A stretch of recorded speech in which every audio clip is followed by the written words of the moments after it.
Hi, my name is Rob Goddard and I sold my business. So what is life like after sale? Retirement, in inverted commas, to me is doing the things I want to do with the people I want to do them with. It's also about spending time with those people that are closest to us, giving back and creating a living legacy. Above all, it's about having fun in life. These series of videos are designed specifically for business owners to show them that there is life after sale.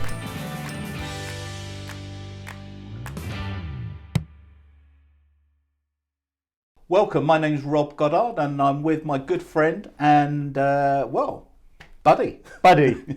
For the last decade or so, George and I run businesses, and we had a really good session a couple of months ago where we talked about money, how to make money work for you rather than work for money.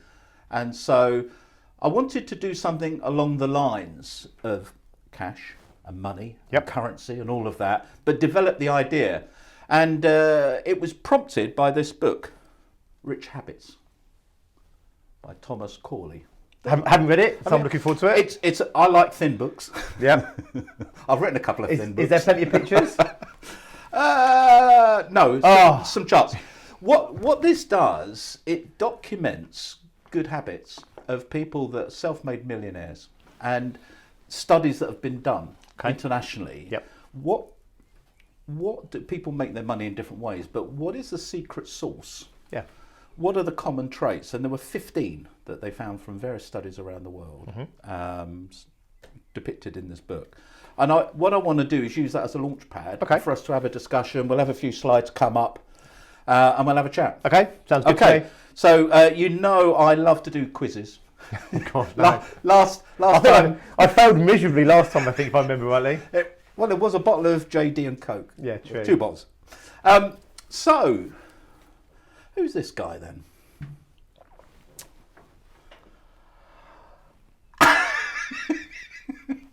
You were looking for clues. I thought maybe left the label on. Trigger happy. From this angle, I don't think it is. It's got a touch of the Dysons about it, but I've got a feeling I'm at the wrong angle.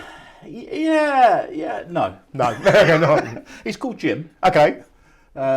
Jim Ratcliffe. Okay. I'm sure you remember Jim Ratcliffe. Oh yes, obviously, yes. High Street. Sir Jim Ratcliffe. Yep. Reportedly, in 2019, the UK's richest man, 21 billion. And to put that into perspective, 5 times the wealth of Richard Branson, who we all know. Yeah. But this guy's 5 times richer. It's interesting, when I looked at the 2020 rich list, there are quite a few different names. Okay. So people's wealth obviously varies from one year to the other. Sure. Or who indeed has access. I don't know, but whoever does the survey. So he was country's richest man, who we've never heard of. Yep. But he has been knighted, so obviously the Queen knows him. And there are actually 145 billionaires in the UK. Okay. That's it. Yep. Not a lot. There's not many of us. There's no. I like that. You're very quick. I'm just faking it till I make it, Rob. But we're not going to talk about billions. We're going to talk about millions because that's more achievable. Yes, much more for people listening. Yes, much more accessible. So what I want us to end up with, because it's your time, not ours. This next hour, or however long it is, it's probably going to be an hour. These are the things I want us to deliver for you, listening and watching this. Yeah. Number one, what are the common best practices? What are the golden tips? What do the world's successful people do in order to be successful? Yeah. And is commonality between them? Yeah. And I would say the codicil is that success doesn't always mean financial success. For sure. But it helps. I quite like the caveat, yeah. It's like people who say that money won't buy you happiness. They conveniently forget all the pain and misery that comes from not having money. Even if it can't buy you happiness, secretly it really can help. Absolutely, I'm with you. So I've always said that money can't buy happiness, but it can buy pleasure. Yes, for sure. So number 3, the 6 things you must avoid. So these are the bad habits. And why accountability is essential, because I reckon after you've listened and we've gone through the 15 common traits, you'll probably be nodding and acknowledging, so well, some of that's common sense, and I challenge you to implement those 15 things in your life tomorrow. Yeah. or starts. And it has to be, right? Because otherwise, yet again, I mean, how many people probably read that book and went, wow, stuck it on the shelf, and then went back and did all the shit that we're doing before? It'd be easy to get lost because I'll get lost between the big books. Right, exactly. Yeah, you're right. Implementation of knowledge. Implementation, accountability, definitely. For sure. So there are far more millionaires, obviously, than billionaires in this country. Yep. Just over 700,000. There you go. The odds are good. They are. Where do they live? Because if you were setting up a business, if you're watching this thinking, I'm going to start up a business, I'm fed up having a job, and I want to work for myself, or if you've been made redundant and you think, do you know what? I'm fed up having a job, being made redundant, I want to control my own destiny. It would make sense, wouldn't it, to set up a business where there was a lot of disposable income. Yep. So any idea, I'm going to give 10 top towns, stroke cities. Okay. There's no JD and Coke on this. Okay, go on. Where do you think most millionaires in this country live per head of population in that town? I feel like I'm always getting trapped. Like there's no cow. I feel like the cow. Life on the cow. I feel like obviously I want to say London. Obviously I want to say the southeast. If I know about where millionaires live though, and I think about where I bump into millionaires. Right now, don't be wrong. London's got a good fair share of them. A lot of them tend to hang out around London as opposed to in London. Yeah, and it's per head of population, so London's at a disadvantage. I've got a feeling it's going to be something like Surrey or I don't know, something. I've got something in my head. Are you going to give me some clues? Are you? Or am I just guessing out of you're in the place? right, you're in the wrong county, but you're close. But okay, no cigar. Okay, Maidenhead. Really? Maidenhead. Just up the road. Just up the road.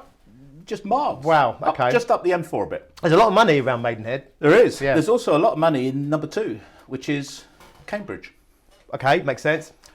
These are all places you can get to. You're right, definitely on the right track. You can get into London quite quickly. Yeah. So good routes into the capital, but not living in the capital. Yeah, I've got you. And then we have got London, Cheltenham, Oxford. Hurrah for Harrogate. Reading and Bristol. We're doing all right in the M4 corridor. Well, it's interesting. Again, a bit like, if you're going to start a business, it will be somewhere between Bristol and London. Yeah. Anywhere along that corridor of the M4. Yeah. And maybe with a sub-office in Harrogate, because obviously there's a lot. I want to know what's going on in Harrogate, because I'll be honest with you, it wasn't on my radar. I mean, all these other ones, I get this, I get all of this. I'll be honest with you, Harrogate feels like a little bit, no offence to anyone from Harrogate, it feels like a little bit of a wild card in there, doesn't it, compared to the others? Well, it's en route to Edinburgh, of course. Yeah. But these are all well, actually Maidenhead. I say there's a lot of money around Maidenhead, but it's not obvious money. These other places we know they're expensive, right? You can see the money in them. But yeah. Well, Reading's an interesting one because again, a bit like billionaires and the world's richest people, that list changes from year to year. Because Reading the previous year was at the top. Got you. So clearly, wealth moves around. Yep. I'm guessing the M4 has got to be a lot of tech, right? Yeah, now you can see why they've got that extension on the railways from Reading into the East End of London. Yeah. The Crossrail, isn't it? So, So if you're going to set up a business, couldn't do too badly than look at those 10 towns or cities. They're all nice places to live, that's for sure. Very nice. So let's look at it, slice and dice it in a different way. Because when people talk about being a millionaire, what do they mean? Is it £1 million sitting in your bank account? And this was going to be this is why I felt it might be a trick question. Go on. Because like London, for example, having lived in London and worked in London for quite a few years, London has a lot of show money. Yes. So people that might consider themselves to be millionaires on Flash paper. Okay, right. Which includes things like a property, a house, those sorts of things. Yeah, and they of course, live in Chelsea. Well, yeah. I mean, all you've got to do, haven't you, is inherit a house anywhere in London, and you're automatically a millionaire. So yeah, go on. What you tell me? What do you mean by that? Well, there's all sorts of classes of assets, but the 4 main ones that people think of are private pension, property, investments, so stocks and shares, and cash. And actually, where they're looking at millionaires, the studies are that actually less than 10% is held in cash. So for a millionaire. Yeah. As in 10% of millionaires, their money total is cash. Wealth. Right. Okay. All their wealth is in cash. Right. Pension first of all. Wow. Property. Jeez. Yeah. You mentioned about inheriting. Yep. Chunky places. And actually, we covered it in the last one about money. The worst asset to keep your wealth is cash. Yeah. Because it has something called inflation works on it, and it's and over the decades, it's only going down. It's like having a second-hand car. Yes. Talk to your parents about how much their house cost. But stocks and shares and property, and this is not financial advice. No, caveat that. Yeah, caveat that. But it does that, but it long term it goes up. Always goes up. Yeah. So people who've got wealth and are sensible about it, Yep. make sure it's spread amongst a number of asset classes. This one, I'm not gonna lie. This one for me is a surprise to me. Yeah, it was to me. Business owners often say, "My business is my pension." Yeah. Up until the point that the bailiffs walk in, and then the pension has gone, because we know that the majority of startups never get to their 10th birthday. Yep. For all sorts of reasons, for another program. But yeah, that's because when you've got surplus money, significant surplus money, you tend to maximum fund your pension. Yep, makes sense. Because it is a tax efficient vehicle for long term. Yep. We'll cover it in another slide, but most people who've got significant wealth are older, i.e. they're not in their 20s. Yes, for sure. And so they're thinking, at that age group later on, they're thinking about old age.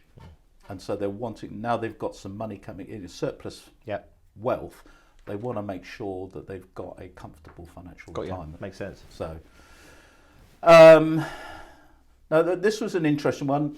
In 1915, the top 1% of wealth in this, of people, wealthy people, own 60% of the national wealth. Okay.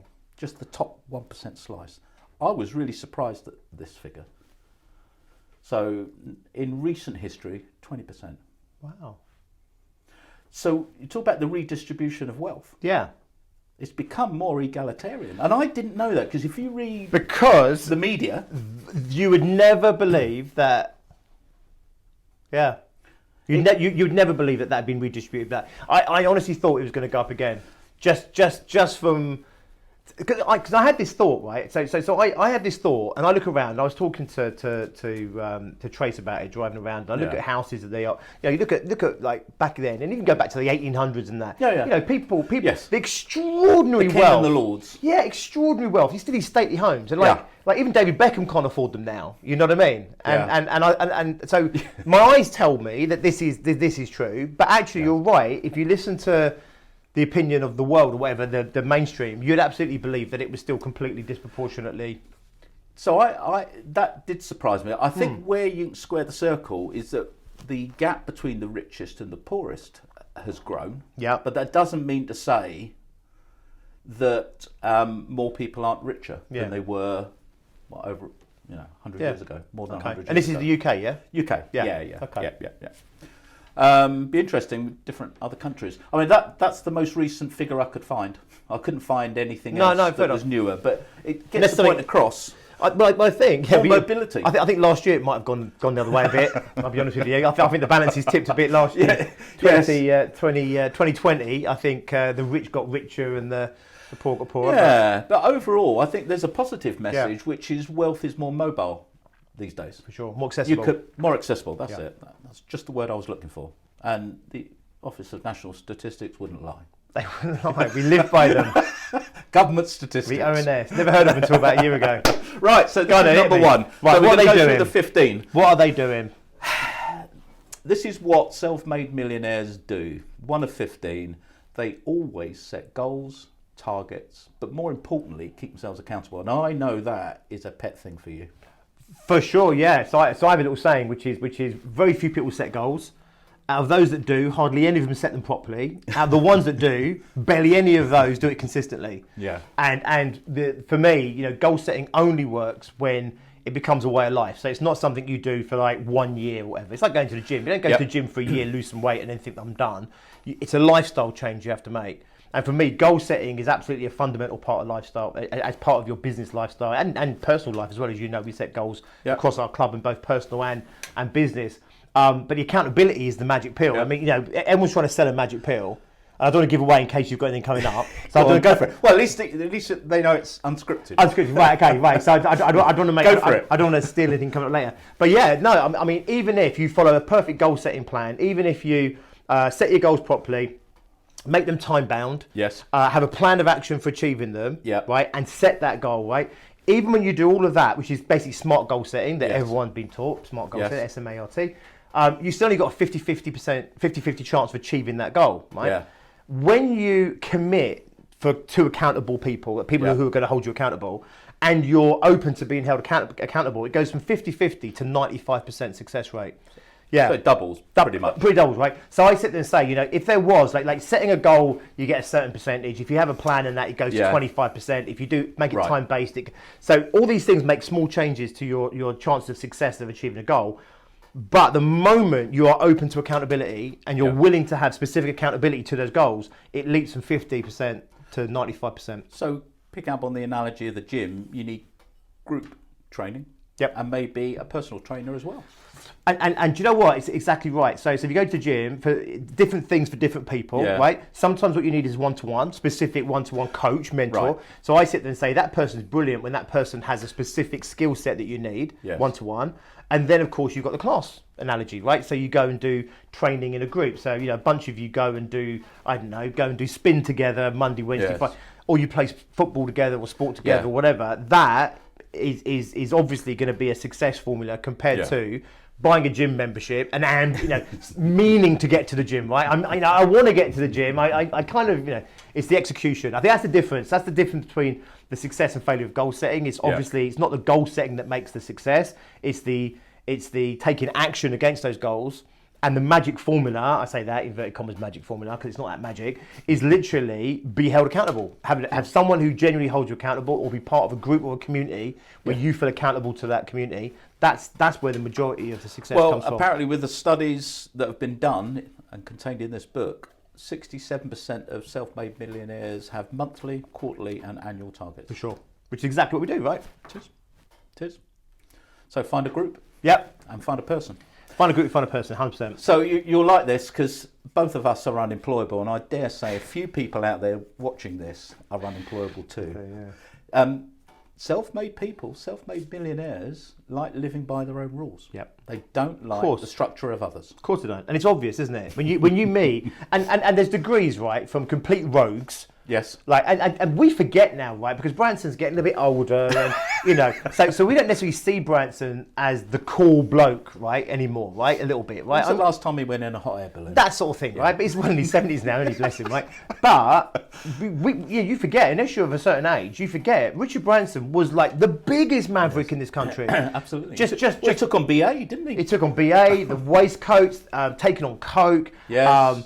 Just buying an island, and then airlines, and he just did everything his own way. Yeah. And I think we forget actually that the world is always trying to get us to conform. I did a podcast on this recently. The world is always trying to get us to conform to rules, and yet over and over again the history books show us it's people who defy those rules and break those rules that make success. Yeah, but those same people though create their own rules. So there is a structure that's needed, but it's structures that they've 100%, created. Yeah, 100%.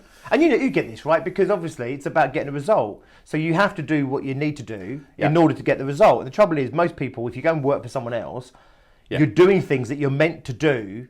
And if there's a disconnect between that and you seeing the result, you end up following a process, but you're not connected to the actual end result. And entrepreneurism for me is really simple. You do whatever it takes to get the result that you want to get. Yeah. And if you can do it in 9 to 5, brilliant. If it takes you an extra 5 hours a day, that's what you do. And if you can do it in 3 hours a day, and that's what you want to do, you can do that. And long live the Mavericks. Honestly, that's what I said. Honestly, Mavericks. Over and over again, the Mavericks are proven. It's a better word than anarchist. Well, they don't live by any rules, do they? No, true. We're creating our own rules. But you are right. It's important to highlight. Yeah, what they're doing is they're breaking conventional rules. Yes, that's it. But they're not just anarchists as in I'm breaking the rule because the rule's there. Yeah. What they're doing is they're choosing the rules that serve the result that they're going for. Yeah, makes total sense. I like that. I like the way that you put these things. Thank you. I have the idea, but you put it in a nice package. So focus. Yeah. This is what multi-millionaires tend to do. Yeah. They don't stress the stuff they can't affect. Yeah. They just concentrate and focus on the things that they can alter, they can change, they can adapt. Yeah. And that's that is a monumental thing, isn't it? Because most people like they're stressing about a whole bunch of stuff that doesn't matter. Yeah. They're stressing about all the stuff that they can't do anything about. And you're 100% right. Of course, you need to focus on the bit that you can affect change on. But you're distracted. This is the evolutionary thing I talk about, which is, of course, you're constantly distracted by all of the threats that could get you. And what you want to look at is say, well, I can't do anything about that, that, and that. What can I do? And I've found working with people that are going through a hard time, struggling, depression, even worse. One of the things that brings stress and anxiety is feeling out of control. Yeah, for sure. Because they see that whole lump of life that's working on them rather than deciding what they can change. Yep. So, yeah.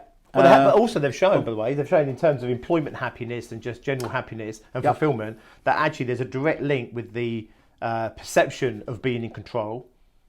And it is a perception most of the time, right? You know, there's only so much we can control. But what it is if you feel like you're in control of your destiny, you're in control of your work, you're in control of whatever, actually there's a direct correlation to your fulfillment as well as your success. Right. And it's and when you have that disconnect between feeling like you're in control, and feeling completely out of control, and obviously that's if you're hanging out in here, you're going to feel very much out of control because you are. I mean, that's the truth that you are. And actually, with those people, there is a direct correlation between people's stresses and their well-being and their fulfillment, and of course their performance as well. Well, I had an old boss in the banking days called Steve. Yep. You know Steve. I know Steve. He used to have 3 bins. Okay. He had the things, trays. Well, 2 trays and 1 bin. The things that were important and urgent. Yep. Then he had a middle one, which is the pending, and then he had the bin, which is stuff that wasn't that important to him. Yeah. And I said, "What? But it's about a third of stuff you're putting in the bin, Steve." He said, "Well, they'll come back to me." That's true. And do you know what? Why do I need to worry about that stuff? And do you know what? Just thinking back to it, so I do have, I say it tongue in cheek, right? But I do have a little bit of a strategy, which is some of this stuff, right? The stuff that doesn't matter, right? Yeah. Which is not this stuff. The stuff that doesn't matter, right? Yeah. All the other stuff outside of this. I have a tendency where I have like a list, right? And I have a to-do list. At the top of my to-do list is things that have to happen, right? And then you get these other things which you kind of think I should get round to, but you never get round to them, do you? It's amazing if you leave it for any period of time how those things become irrelevant. Like if you just don't do them, they go away. I know. They go away. They go away. Don't stress yourself. No, true. Yeah, right. So, what do you want to say? Maybe the audience saw it briefly. Go on. Multi-millionaires do one thing at least for 30 minutes in the day. 88% of millionaires do one thing for at least 30 minutes. Any idea? How many of them? 80%? 88%. 88, 90%. Oh, right. So I do know. Almost 9 So out I of know. 10. So I think I know 2 statistics that fall roughly around that number. Go on. I've got one of them is napping. Right. I've got a feeling there's a direct correlation between people napping and success. I'm sure, I don't know what the percentage is, but I saw there was a direct link between success and napping. Good guess. The other thing, I don't know if it's 30 minutes or not, the other thing I know they do a lot of, they showed, is they read a lot of books a year. There you go. And I can't remember what the number was, but it was a lot of books a year, the average. Yeah, well, books, autobiographies particularly, of other self-made people. Yep. Role models. Yep. History books. Okay. Learn from the mistakes of others. Yep. Career development, learning development, self-development sort of thing. But not just books. YouTube. There's other sources. Okay, yeah. In the old days, long before you were born, obviously. Library. Encyclopedia Britannica was the source of all knowledge. Now we've got Mr. Google. Yeah. But there's so much information and knowledge available. Yeah. They're using social media for things that are upbuilding and positive. Yeah. Yeah. Not Facebooking then. No. And they're following certain people that they believe that can help them. Yeah, for sure. To develop themselves. For sure. They I mean, I think I've seen this stat around a long time. I think the original one. Who was the original audio book company? Bloody hell! Back in the day, you used to get the tapes through and everything. Pass. No. Yeah, long before Audible and everything else. I can't remember what they're called anyway. It's gone. Anyway, and they did a research on this, and they showed, and I'm sure it was 90%, which I thought it might be that one.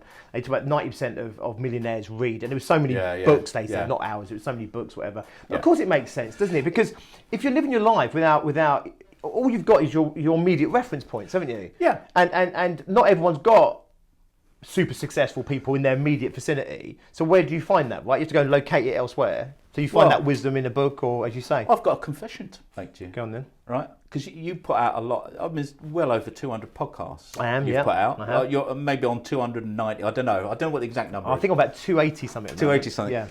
I listen to 2 podcasts every time I walk to the gym, because the gym is about 3k from my house. So rather than take the car, I walk. Yep. And then I put my earphones in and I listen to you on the way to the gym. Do the gym for an hour, and then I listen. Yeah. And comment sometimes, and listen to something come back the other way. So not only am I looking after the body beautiful, I'm looking after the mind beautiful. There you go. As well. I'm glad to be on that journey with you, Rob. but Joe, actually, interestingly, I actually think podcasts. For me, I was really late to podcasts. Not doing the podcast myself, just listening to podcasts, right? And actually, when you go in there, it's unbelievable the access you've got to incredible thinking people, like just incredible stuff that's there. And because of the nature of a podcast, you know, it's really accessible information. You're not just reading a book like that. You're listening to opinions over and over again. You know, I mean, hundreds of hours some of these people have got on podcasts. Yeah, and it's upbuilding. So I reckon that reading thing you're saying, I reckon, I bet you a big chunk of that's going to end up becoming more and more like podcasting, listening to podcasts and stuff like that. It's feeding yourself on the right stuff. Yeah. And similarly, the antithesis is one of the pitfalls. They don't spend a lot of time watching soaps. Yeah. No.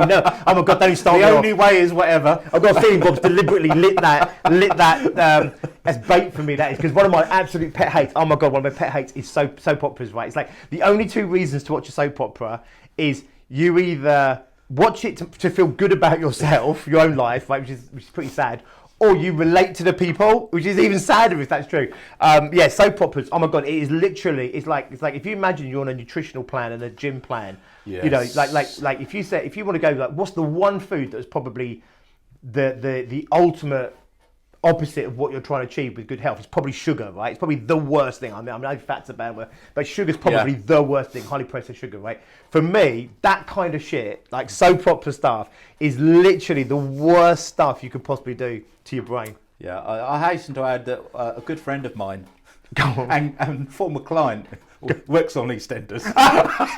Listen. So there are good actresses and actors. Oh no, I'm not knocking any of that. But it's I think if you fill your life with soap operas, because if you do EastEnders, you'll do Corrie, you'll do Emmerdale, there's some northern ones as well. Hollyoaks. Oh yeah.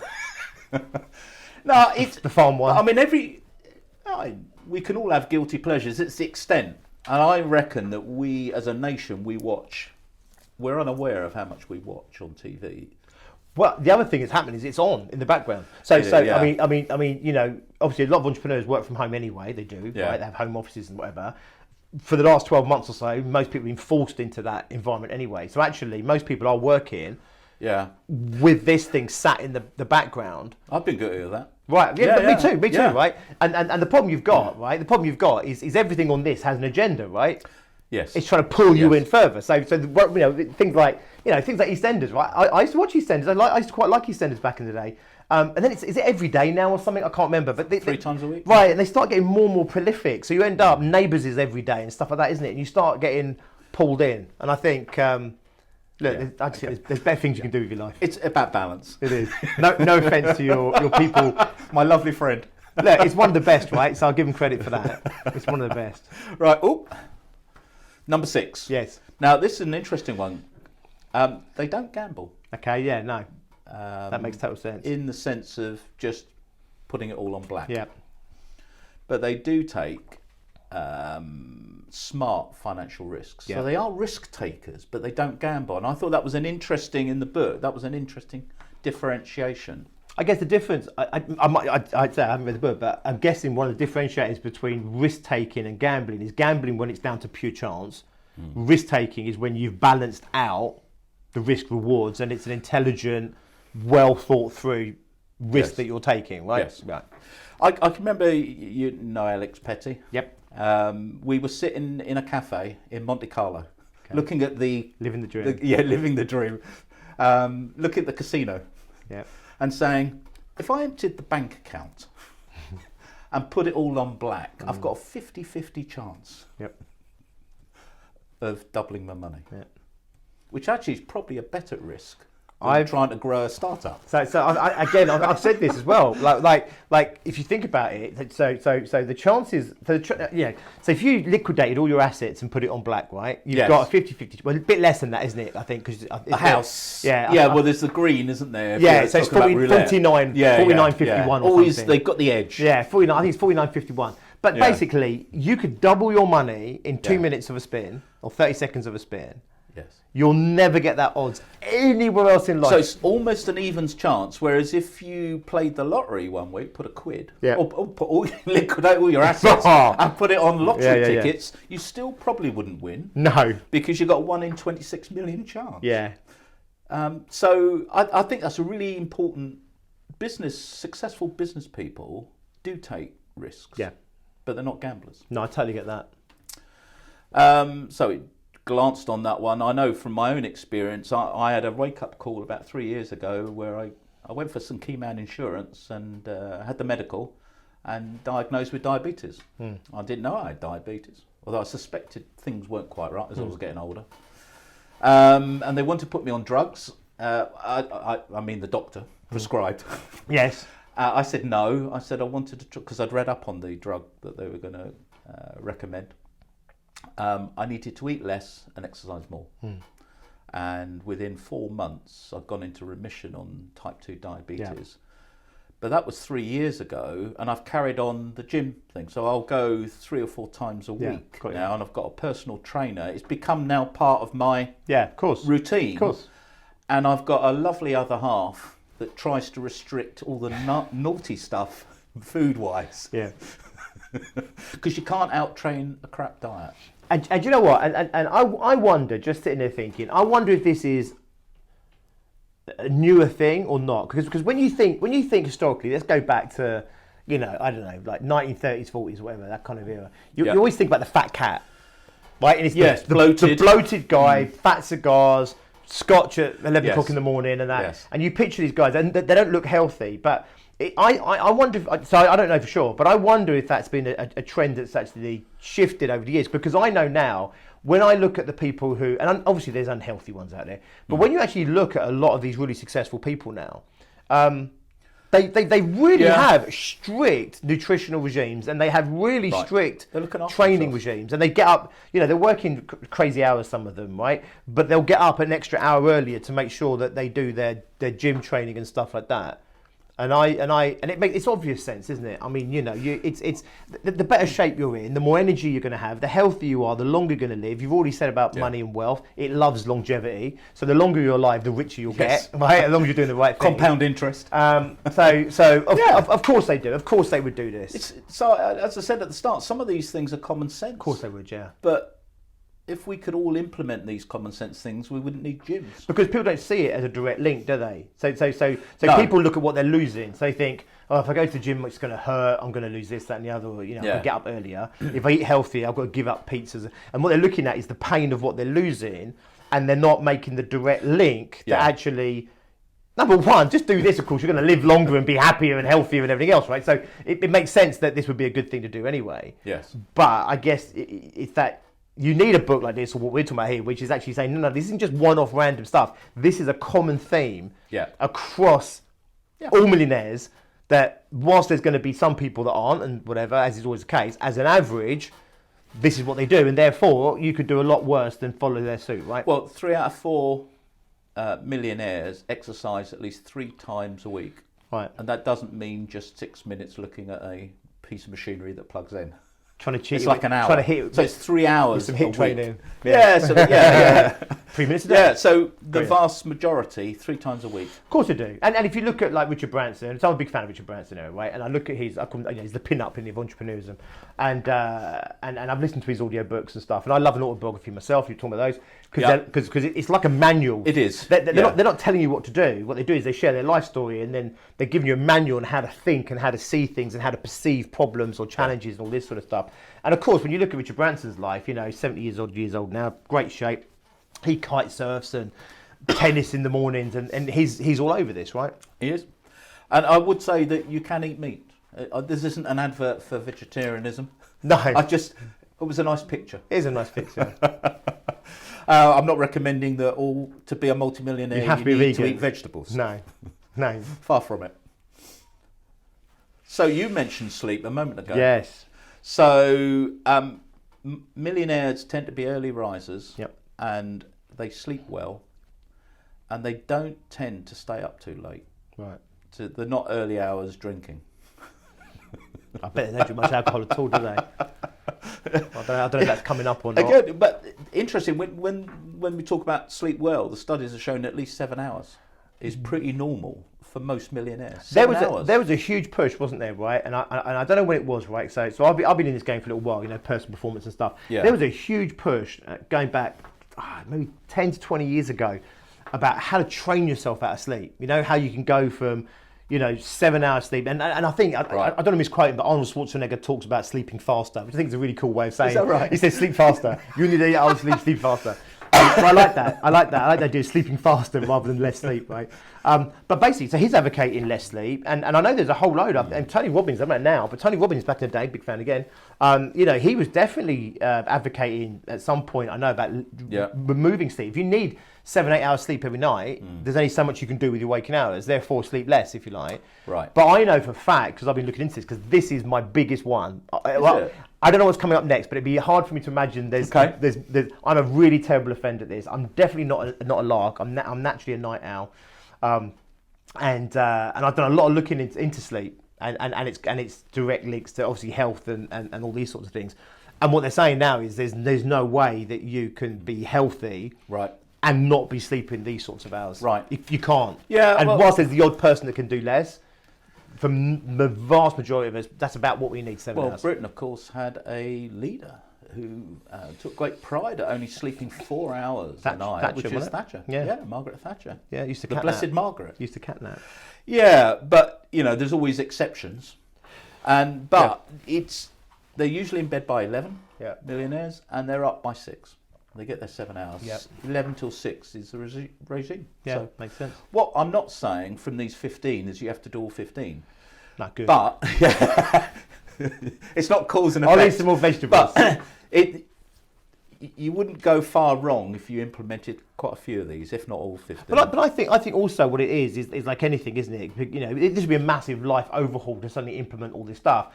But what you can do is eat a bit healthier. What you can do is sleep a bit better. Like me, you look at these things, you think, right, clearly for me, this is the one. I've been working on it the way all year this year, so I'm doing better. I was averaging about 5 hours or so sleep, right? And I knew it was bad for me, and I'm still bloody doing it.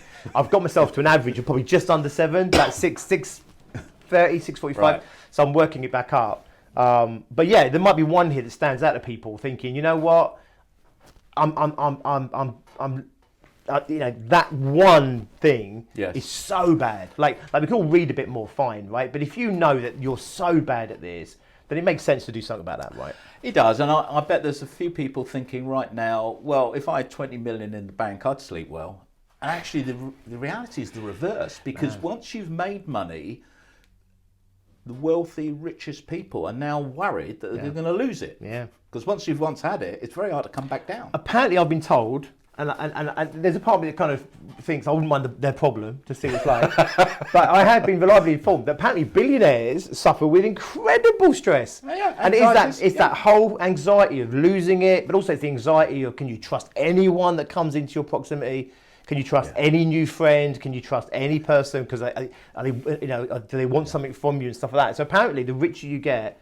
And again, I've done studies in my head, but I know for a fact they showed that more money does make you happier. They did a study on this, and then after that, it had no more impact. So I think what it is they've shown is you get rid of your money problems, and then beyond that, it doesn't have any direct link to your happiness.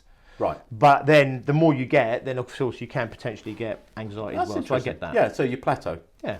Fear of losing, innit? Fear of losing. You've got to let go of that. Enjoy it. Don't fear losing it. Exactly. Is my accountant creaming off the top? There are good accountants, obviously, all over the country and the world. Now, we talked about this before on the money series that we did. Millionaires tend to have more than one source of income. And that might sound common sense, logical, but they've developed multiple income sources. They haven't got a job where they've got one income. They've spread the risk. Well, again, I'm quoting all these stats without any reference behind them at all, because it's just information I picked up on the way. But I know that I saw a study into this, which showed that out of the however many percentage of of all the millionaires that are out there, the numbers that earned the money are tiny compared to the ones that earned it through investments or assets and stuff like that. There are people out there that worked and earned the money. I'm guessing people work in banks and stuff potentially or whatever, right? But the vast majority of people that make money, of course, they're at 65% have at least 3 income sources before they became millionaires. Right. So that indicates to me it's a foundation. Yeah. That really to do it with one income source is high risk. Yeah. Because if you've got a well-paid job, you could lose it with notice period. Or if you've got a business where you're drawing some decent dividends, you can't guarantee the business is going to be around in 5 years. Yeah. So it's about spreading risk. What's your view on this then, if I can ask you a question, right? Because it's really interesting. This came up actually in one of our groups just yesterday, day before. What, Success Group? Yeah, Mastermind? It was, Mastermind. And it was 2 opposing views actually. And both are right. I know both are right, but I'm just curious what your thoughts are, right? And one was saying about how important it is to diversify, right? And we all know through investment, diversification is king and lot. But they were saying you have to diversify. And then somebody else came out and said, yeah, but equally, you want to go all in on something to get the maximum out. So I understand that if we're looking at in pure investment, you wouldn't want all your money in just property, for example, right? So let's say I'm a multi-millionaire already. You want to put some into stocks, some in, I know you're into the gold and silver and stuff, put some into those sort of assets, and maybe you put some into other businesses and invest in other businesses.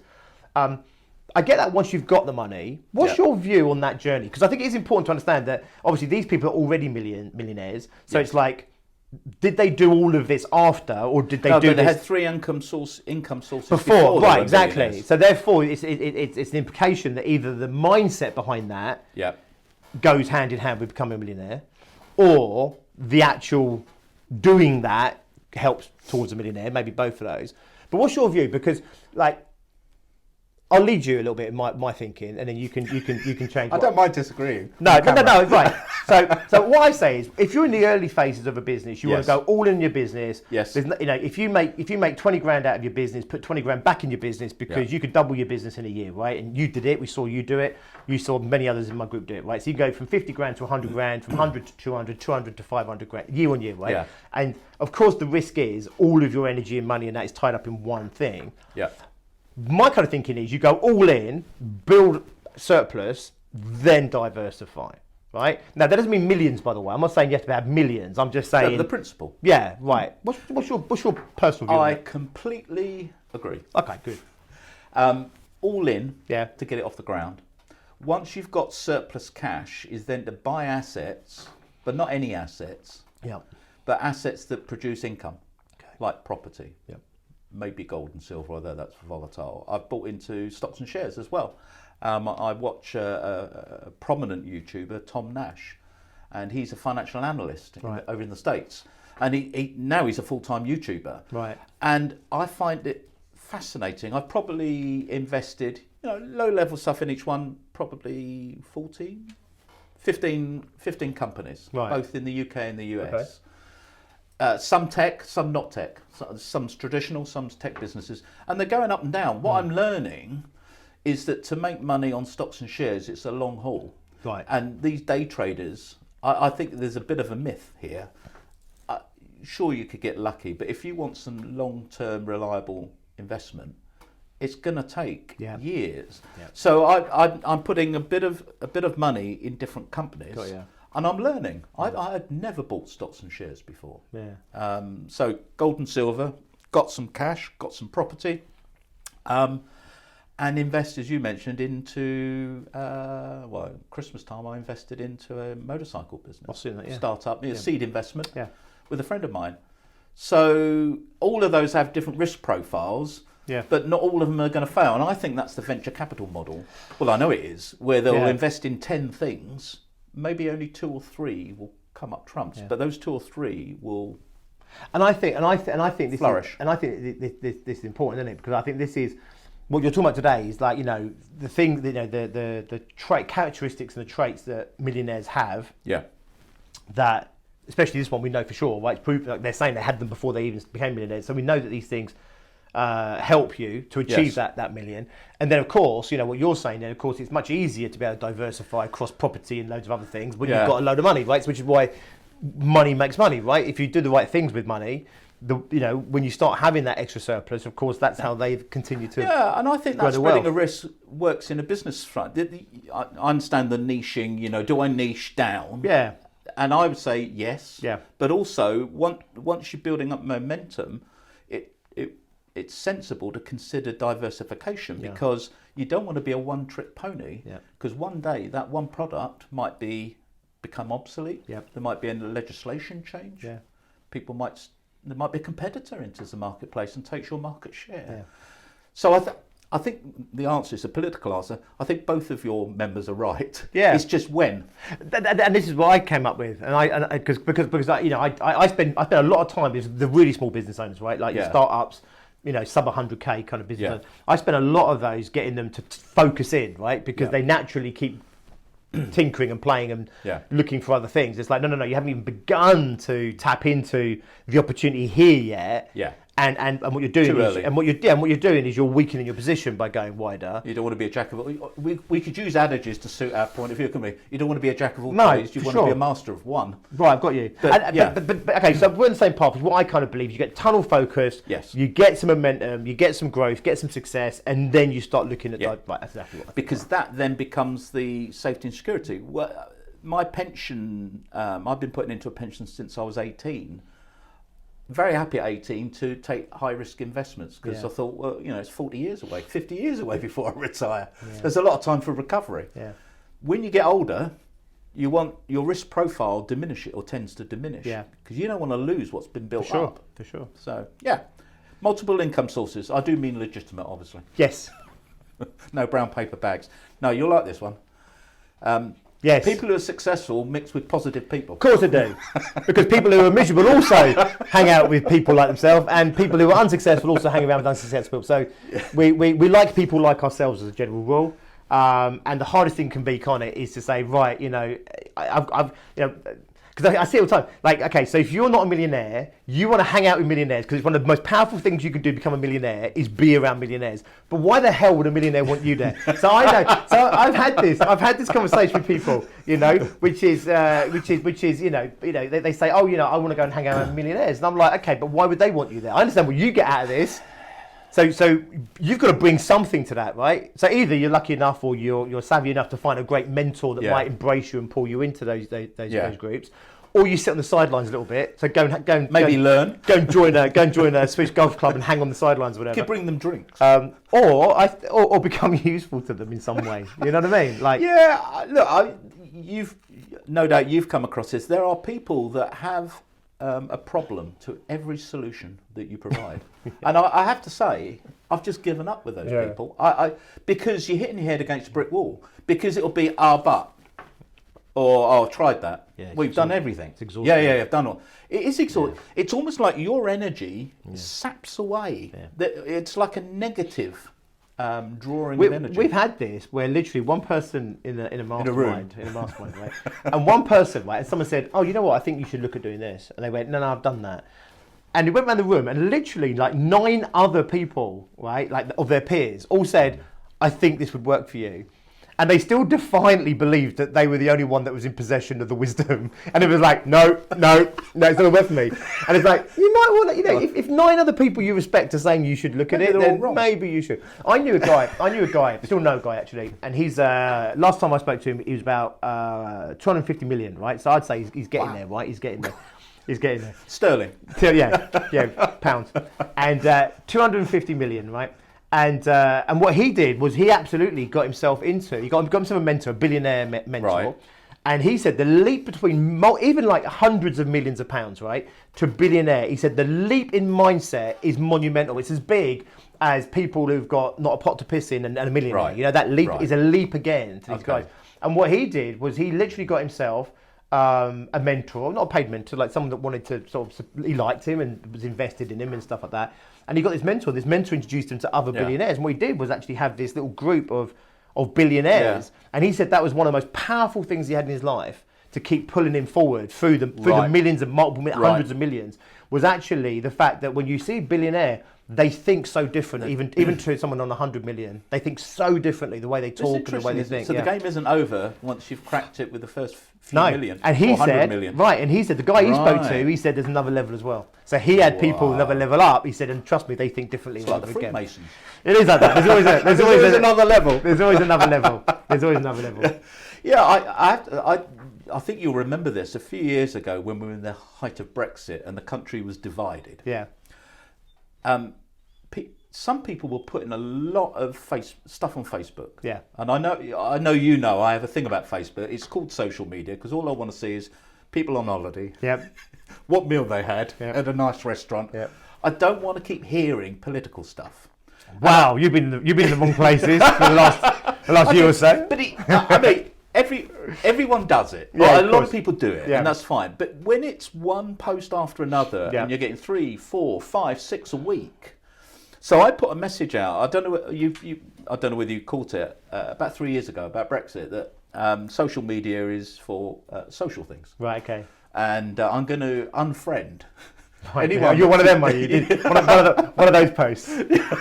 I just had enough of it because it was negativity. I think that's it was negative. I don't mind a debate, but it was coming from one angle, and it wasn't encouraging a debate. It was causing fractionalisation. Yeah. So I just said I put this out to my 350 connections, and do you know what? 4 of them still carried on as normal. Of course. Can't control themselves.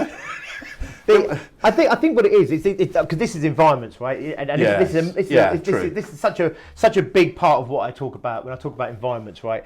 Because it's not just about having 1 or 2 people you can call upon. Of course, it's nice to be able to say, oh Rob, you've done this before. How would you do this, right? Of course it is, right? But actually, it's about having an environment that is supporting who you are trying to be and who you need to be in order to get the result that you want to get, right? And social media has those environments for sure. Yeah. But it's a bit of a feeding frenzy where everyone's on there with everything. So you can get pulled in, and it can be a really dark place. And if you went to let's say you went to a social gathering, and there was you wouldn't stay at a party very long if you walked in and there's a whole bunch of people over there screaming at each other about Brexit. There's a whole load of people over there screaming and shouting about something else, and these people were falling out over here, and and everyone had a plaque up with their beliefs and whatever. And I think it's about like for me, soapbox, right? And social media is a hugely powerful thing for business owners and stuff. But I think you have to use it, otherwise it will use you. Right? It's also for me, it's the frequency. So I know you put some controversial stuff up from time to time, but it's interweaved with a lot of other stuff. It's subliminal, Rob. But I don't mind because it's well thought out. It's getting people to think, and you don't chop people down. No, you're getting them to think. Yeah. Whereas what I'm talking about is people that are just on their soapbox and, and they're doing it, and relentless. That's the word I was searching for. Yeah. So anyway, those 4 people are no longer friends. Right, got you. 100% right. You have to choose your peer groups. You have to choose people around you. You have to manage that. Well, someone said to me with one of those 4 individuals. Another person said to me, one of those people was upset. Right. So I said, well, that's their problem, not mine. And she said, well, why did you have to unconnect with them? Why can't you just not follow them and then you still remain friends on Facebook? I said, well, what's the point of that?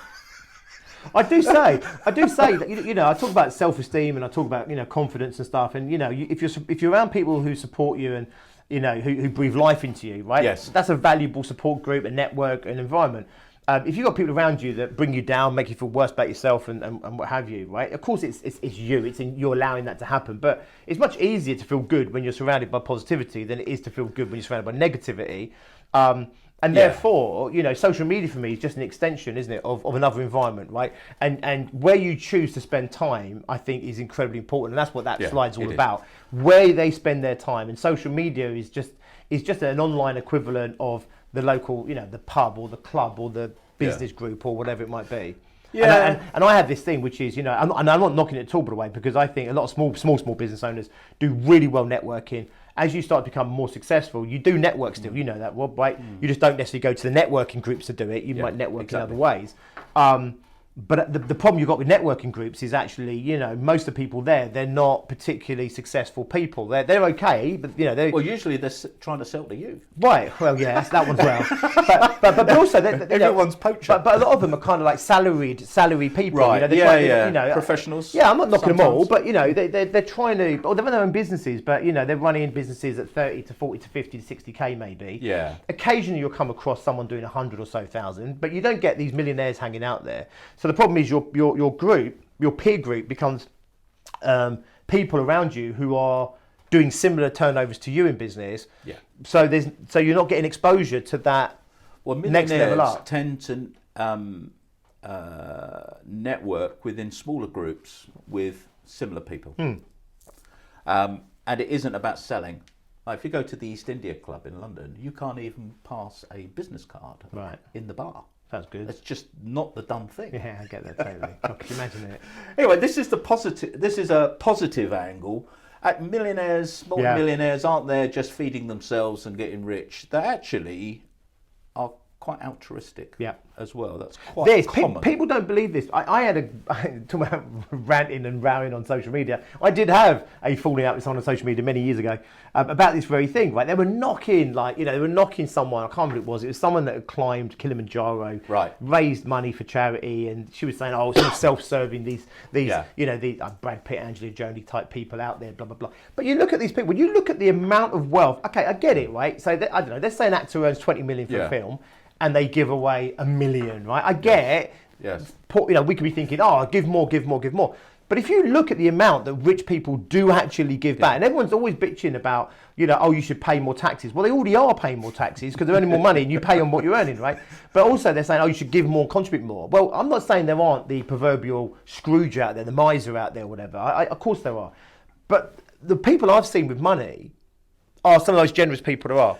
With money, but also with their time. They're not holding their secrets back. They're normally really easy to share their secrets. They're happy to tell you how-tos and everything. Yeah. You're right. You touched on the thing that's really resonates with me is about it isn't. I mean, it isn't about charity work. I mean, that's part of it. It's wider than that. The most precious asset we all have is time. Yep. And I know I get approached regularly on LinkedIn by people who want 15 minutes. Which I've never known a conversation last 15 minutes, particularly with a complete stranger. Yeah. We're just getting to know each other by that stage. Yeah. But I mean, you've got to be careful where you spend your time. But I have invested quite a bit of time with people for no money. Yeah. I just want to help them. And someone that we know contacted me and said, "Could I buy you lunch? Because I want to tap your brain for a couple of hours." Yeah. I said, "Well, I do charge £2,000 a day for lunch. Somewhere's £2,000 for lunch." But I wasn't going to charge her anything. Yeah. And I paid for lunch. Yeah, got you. Actually, I think she beat me to it. But I wanted her to know the value. Yeah. And I don't mind spending that time with others, and I'm not looking for recompense for it. I just want to try and help another fellow human being, like people over the years I've had come into my life. They've helped me. Yeah. And there's been no invoice. Yeah. So it's a good picture, helping others up like that, and not just one. And there's people gone beyond that millionaire that have gone on to bigger, higher and things. Yes, for sure. So yeah, but not just anyone. Not just anyone. And I think they invest their time in the right people. And I think that's what it is. And it has to be right, based on yourself, right? It's based on what you're trying to do, right? Yeah. Charity, all charities, right, are valuable charities. They all do good things. You can't support all charities. So what do? You pick the ones that resonate the most with you, the ones that you feel you can offer the most to, or the ones that that you just align with. And I think that's what's important. I think I talk about people pleasing sometimes, and how the negative side of this is you spend so long helping everybody else that they'll somehow like you more, that you end up not serving yourself in any way, shape or form. And I think what's really important is that is just that it's not about just helping everyone. It's about but equally it's that if you're that shut off kind of persona, and you want to keep it all to yourself, that's probably what's going to block you and hold you back. Well, there was a book that was compiled 2,000 years ago that talked about not casting pearls before swine. Haven't read it. Yeah. there's some truths in there. There's a lot of truth. But meaning, you've got things of value, Yeah. but it won't necessarily take hold with everyone in the same way. Yeah, for sure. So, okay, no, you'll like this. Go on then. Is it? Who's this chap? I reckon you're of the right era. You will know him. And when I tell you, Go on. you'll say, oh yeah, that's Buster Bloodvessel, Okay, yeah. the lead singer Wow, yeah. of Bad Manners. I do remember that, yeah. In the 80s, Yep, was it? In yeah. the 80s? So, Scar Group, Yep. something like that. It was, yeah. So, multi-millionaires know how to conduct themselves. Now, this is a hard one. I've got Pete Doherty in my head. But go on. I know. Go on. It's about having respect, politeness, Yeah. courtesy, knowing how to dress appropriately for the environment that you're in. Okay. So I think there's something about having respect for the other person. Yeah, well, I think get that's that. what. Yeah, I get that. Not that we want stilted people that mind their P's and Q's. Yeah. But even if they're giving you a hard time, Yeah. they frame it in such a way that you'll receive it, Got you. No, I've got you. which is quite a skill. I've got you. So- And again, So it's good manners rather than bad manners. I get that. No, that's good. Well done. But yeah, no, I do get that. And again, it's easy because you look at it and immediately, and even I do this, right? It's so easy to immediately look for the exception to the rule. So, Yes. so you know, that geezer's gone out there. He's gone and I don't know how many he's gone out and interviewed and researched and everything else, right? And immediately my head goes to Pete Doherty. But, well, not everyone conducts himself well. And it's like, that's one person, right? And of course, what happens is we're drawn to that one person, aren't we? But you are right. Actually, it's interesting because I've met some successful people who are arseholes.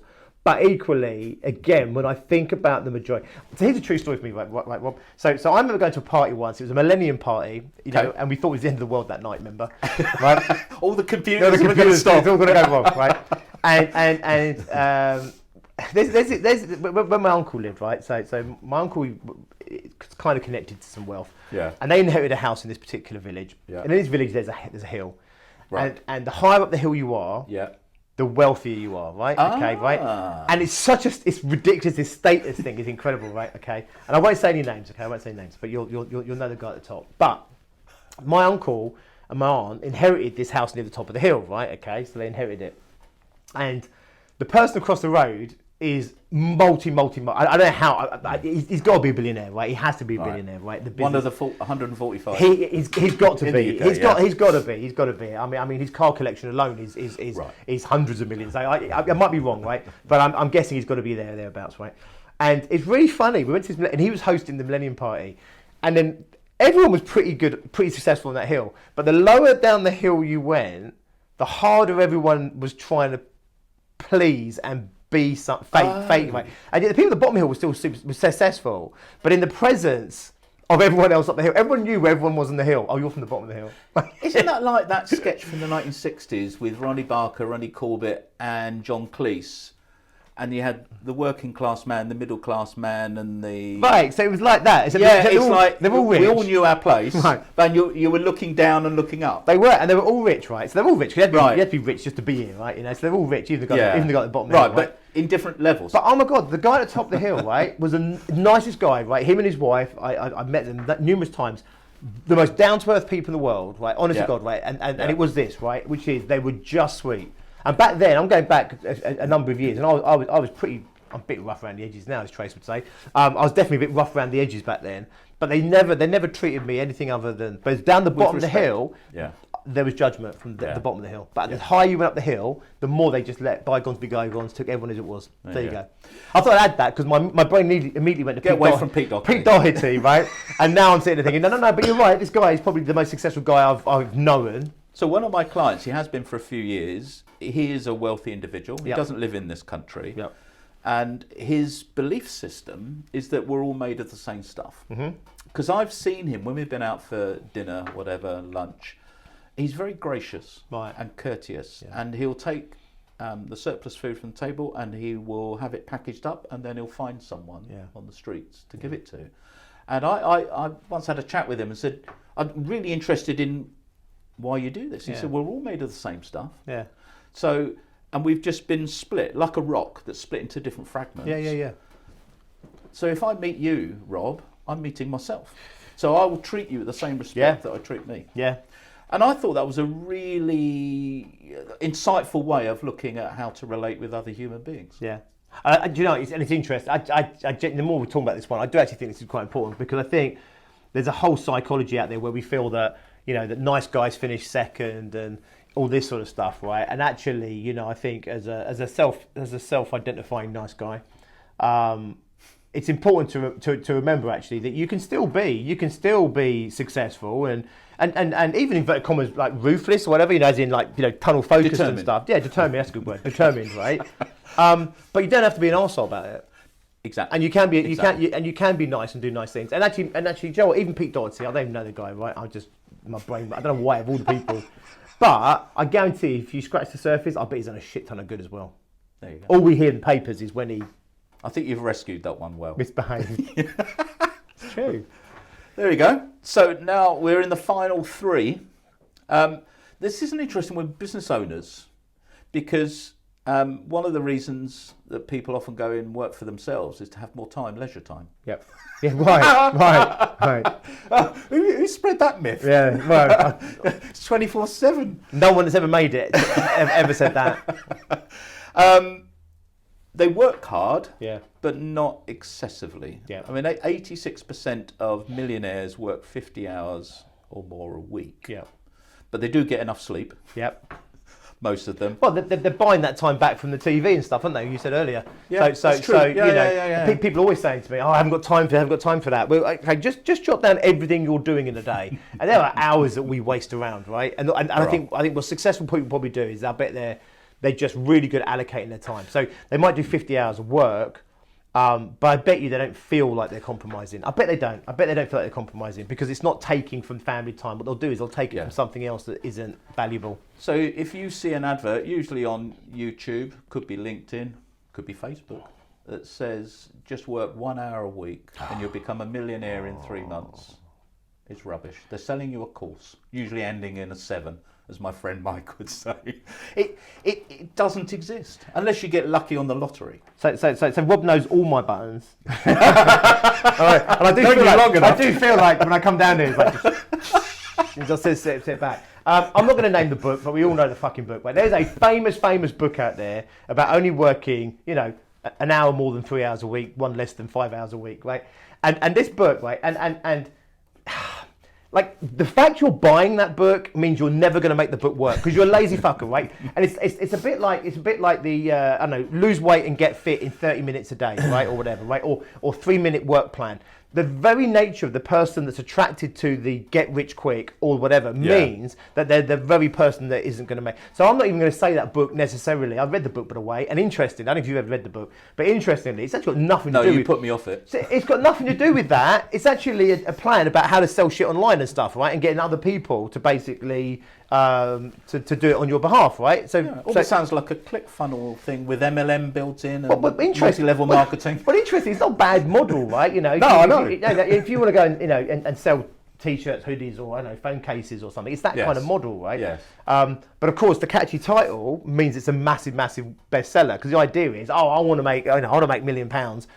And sit on my, and only work a few hours a week or whatever. And of course, it's a myth. And we know it's a myth, right? And here's the thing, right? Because you will never meet anyone that's made any degree of success that did it in a few hours a week like that. It never happened. It doesn't. You, Rob, live, I would say, a pretty good lifestyle now, right? Yes. But you had to work like a dog to get that. So even if you can get to working a few hours a week, you're not gonna create that life by doing 3 hours a week. Yeah, it's interesting because. When you work for yourself, as you know, I started as one-man band. It's 24/7. Yeah. You don't take the holidays. You don't have the leisure time. And even when you are sleeping at 3 o'clock in the morning, you can often. I found I was thinking about work and problems. Sure. And but now I sold up. I still can't stop working. Of course. Because I love it. Okay, I choose what I take on now, which is the big difference, and the people I work with.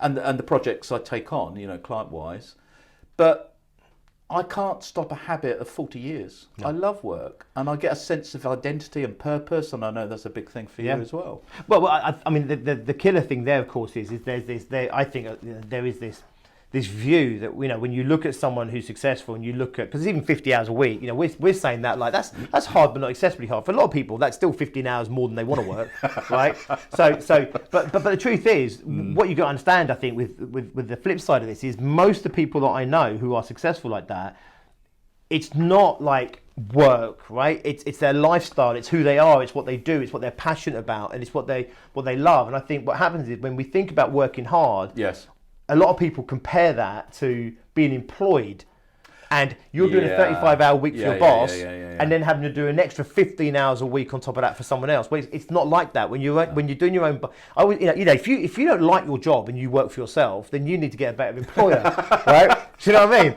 It's like sack yourself. You've literally got everything you can have. Like, you can do what you want, the way you want, when you want it, for whoever you want. You can employ whoever you want. If you're still not happy, it's clearly you that's the problem. But I do think that. I think that's the difference, isn't it? 50 hours a week to me doesn't seem excessive at all. For some people, that sounds like a terrifying amount of hours. But if you look at how many hours you spend doing all the things that you enjoy and love, if you enjoy and love what you're doing for work or business or whatever, of course it's not. Of course it's not. Exactly. And I think another thing, sorry, Rob, another thing I think we all learn about this, right? And I know you've learned it, I've learned it as well, which is you do get caught up in the ridiculous hours and the incredible pressure and that. And then typically at some point you break. And then you find your limit and you're like, okay, right, so not quite that much then. Yeah. And I think the reason these guys probably do 50 hours and not 80 hours is there's probably a time when they might have done that break, and then they recalibrate. And I wonder if that's probably true. Right. Well, a few years ago, I brought a safety valve into my life. She's called Christina, who's a gatekeeper to your life. No, literally. I can't bring the laptop on holiday. Yeah, I remember that. There was a compromise. Could I do 2 hours a day? Yeah. Rather than 7 hours a day by the beach. Yeah, cool, So I think that's the accountability thing, isn't it? We need someone in our lives. If we're not good at it, and I'm not good at it, I'm a recovering workaholic, I need someone in my life that can shut the laptop. Yeah, I get that totally.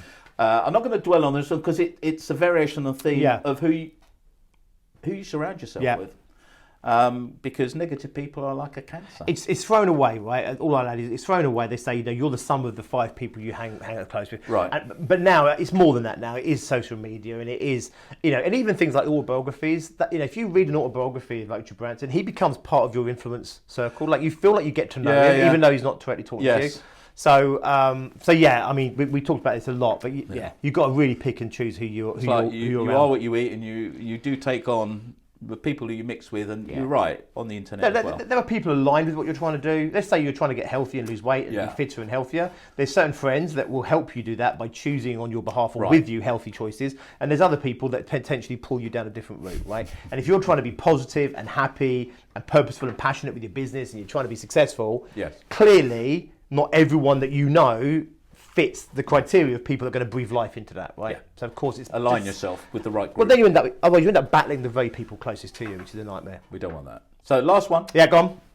And I did talk about charity. Yep. But it isn't just financial giving; it's giving of their time, because that can be just as valuable rather than hard cash. And 72% of millionaires volunteer their time, and I don't mean just once in a while. I mean at least 5 hours a month. Apparently, 72% volunteer their time at least 5 hours, that's quite a commitment. Yeah. Most people, all the people that I was saying earlier that might slate, the richest for not giving enough, not doing enough. A lot of those people take a bag of their old clothes, dump it outside a shop, and think they've done their bit, right? Or send £3 a month off to something and think they've done a bit. So for 5 hours, it's a huge commitment. Yeah. And the giving is usually done in secret. It isn't done on social media to promote their profile. For sure. There was one guy in America, I won't name him, but he's in prison now.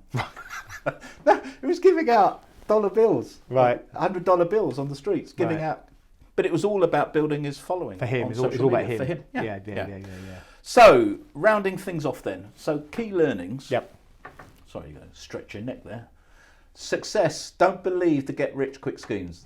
They're myths. They are just taking your money, largely. I'm sure there might be a few exceptions out there. If you find one, Can be sure to send it. I've been around a lot of it, and no. It takes years. Yes, it doesn't take. It does. It's a huge commitment. Yeah. It is a huge commitment. Success is a really big commitment. It's not something that happens by accident. Exactly. Because people selling those courses are making money. Some of them get quite wealthy by selling the course, but they not necessarily create their own wealth themselves through business. For sure. Beware of the people selling get-rich-quick schemes. I think the internet really has accelerated that because they can reach a wide audience with no real accountability for what they're saying. Well, this is the good and the bad, isn't it? It's on the internet. On the one hand, it's really accessible. Yes. It's accessible for everyone, so we can all relatively compete on a level playing field. We can all put a video out there, and we can all, you know, it doesn't have to be massively high budget or anything like that. The downside of that, of course, is it's accessible for absolutely everybody, and including the sharks.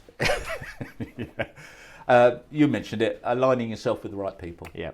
Positive people where you've got a line think. I don't mean to say that everyone has to think the same thing. Yeah. It's just underlying it. We might have different views. Yeah. We're aligned in terms of wanting to progress. Yeah. And make us, you know, we're a long time dead, right? So we only get one crack at this. Yeah. And my question to the audience is, what's holding you back from starting today?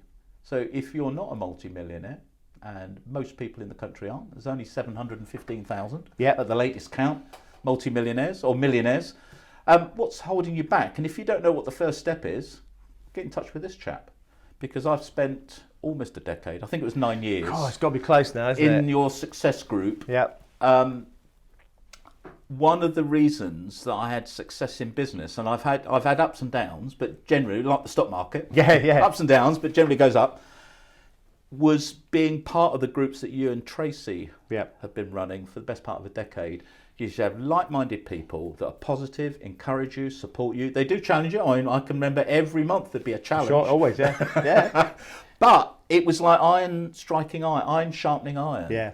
And so I'd recommend George and Tracy's success groups, mastermind groups, because I wouldn't have achieved the successes I've achieved in the last 10 years without these guys and the group of people that they work with. I think it's about 80 odd. Yeah, 80 plus now. Get in touch with George, because I'm trying to do less work. Because I'm a recovering workaholic. I'd rather George carry on working because he's younger. I'm still on my way. I'm still on my way out. But you're younger. I've got a few years on you. But I do say, you know, I share because obviously Rob's very well known across the group, and I do share your story. And I said, you know, do not mistake where you are now for what you might presume the path was to get there. Yes. Does that make sense? Yeah, because people can judge if they don't know the journey. Yeah, it's too easy to look at the end result and think, okay, like, and then you see it, and you know, over a 10-year path, you know, there's whole chunks. We're talking about like weeks or days or bad days. You know, there's whole chunks in there which weren't great times. Yeah.